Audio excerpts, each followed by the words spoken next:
North Korea has heard a lot of talk about reform and opening, and that sort of talk has been going on for decades now. And it's not something there's nothing new under the sun when it comes to discussing ideas and plans for possible ways that North Korea could open up its economy. The issue is when foreign countries approach North Korea and very condescendingly say, well, perhaps you can do the Vietnam model or the China model, or perhaps if you open up your economy, you can be a fledgling, struggling, third world developing nation just like all these other countries. And North Koreans have little interest in being just another name pretty low down on the list of possible Western investment opportunities.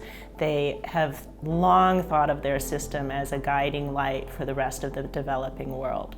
So we have to take into account that while they need to reform, and reform is essential to improving their quality of life, that reform has to be done in terms that they can take pride in and that they can see as unique, and not slavishly copying off of other countries that they don't really respect very much.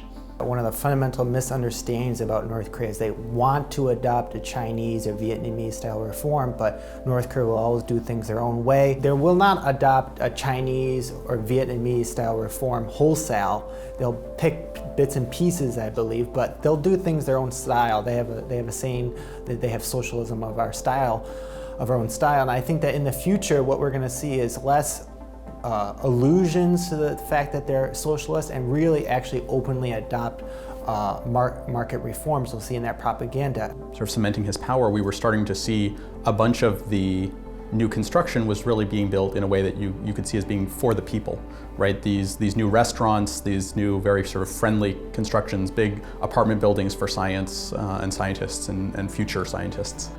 I taught computer science in Pyongyang for 3 falls. And what I found is I wasn't teaching the next generation of hackers, but rather helping to build an internal domestic economy. That as there are middle class burgeons, there's a need for internal technology, and that was the purpose of this computer science education. Whole realm of domestic economy that is burgeoning, that a lot of the training is going towards. So when you think about what is computer science education in North Korea, it's not something that we need to think of as a dual-use threat as much as this is what is cementing an economy that can move forward. I think personal technology is playing an increasingly important role in changing Korean society from the inside, and is one of the driving forces that's going to maybe become more important, or that we'll realize has been more important. Smartphones really came onto the scene in 2012, 2013, and now there's 3 or 4 million of them in the capital, and it's pretty ubiquitous to see people on Android smartphones around the capital. And it's changing how business gets done.